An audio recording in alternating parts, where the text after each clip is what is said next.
A bit about Inghams first of all. Yes, it is a great success story.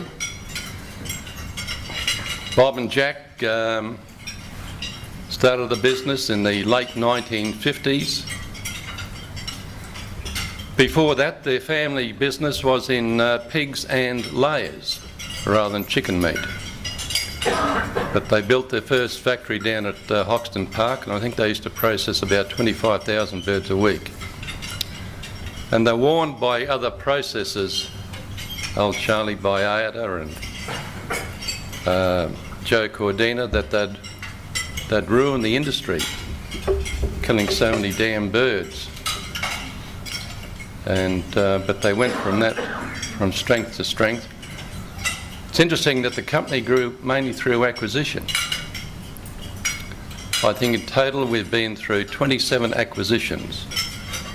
A lot of them were taking over small, inefficient operations that owed us a shitload of money, but so we took them over and closed them down. But in fact, I joined Inghams through acquisition. I was running the poultry division of a public company in Queensland called Provincial Traders.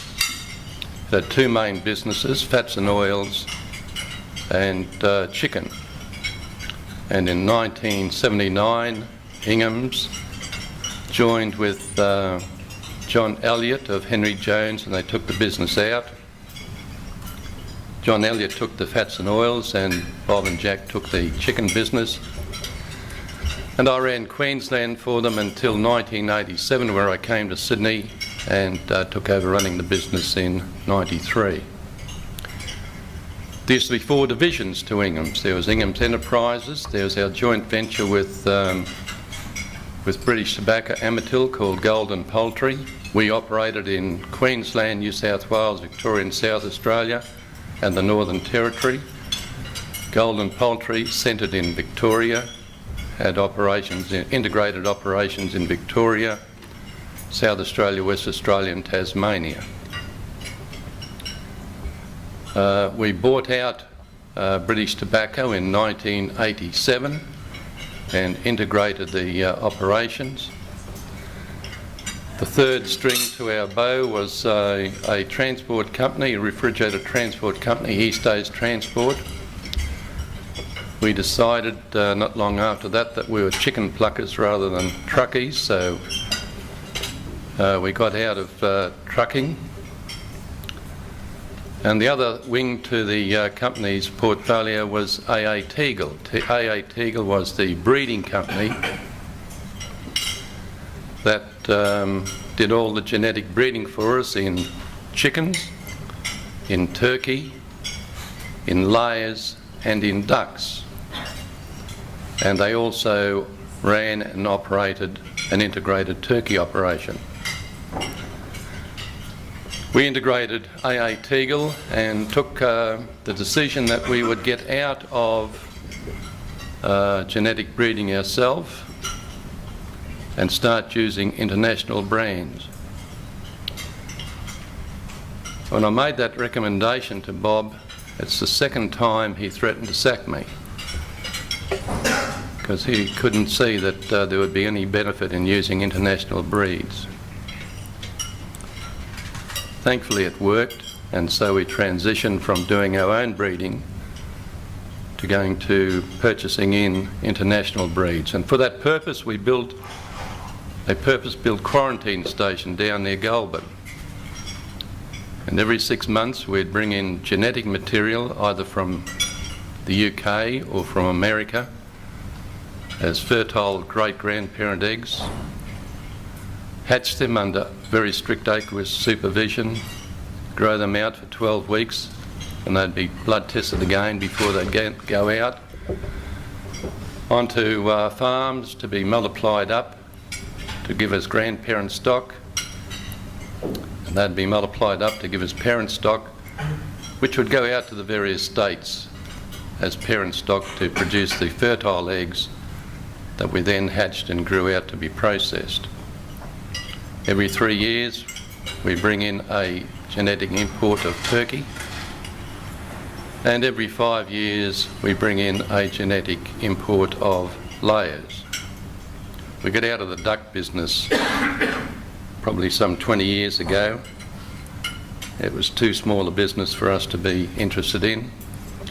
And we've recently announced that we're exiting the supply of dales to the layer industry. So we'll be purely chicken pluckers. We have integrated operations in all states of Australia except the Northern Territory. We closed the Northern Territory operation in the late 1980s. The bird that we are breeding was unsuited for such a harsh climate, so we now run it as a distribution centre. And in 1990 we bought into New Zealand, and we now are a major player in the New Zealand marketplace. So the business has grown. I think when I joined we had a turnover of some $300 million. We're now into just about into the final quarter of financial year 2012, and this year we'll turn over $2.2 billion. And we can see nothing but good prospects and growth for the business. Sadly, Jack Ingham died about 5 years ago, and so Bob bought out Jack's family, and Bob is now the sole owner of Inghams Enterprises. Bob's now 80 years old, and a lot of people ask me, are the family involved or are they going to get involved? And the answer is no.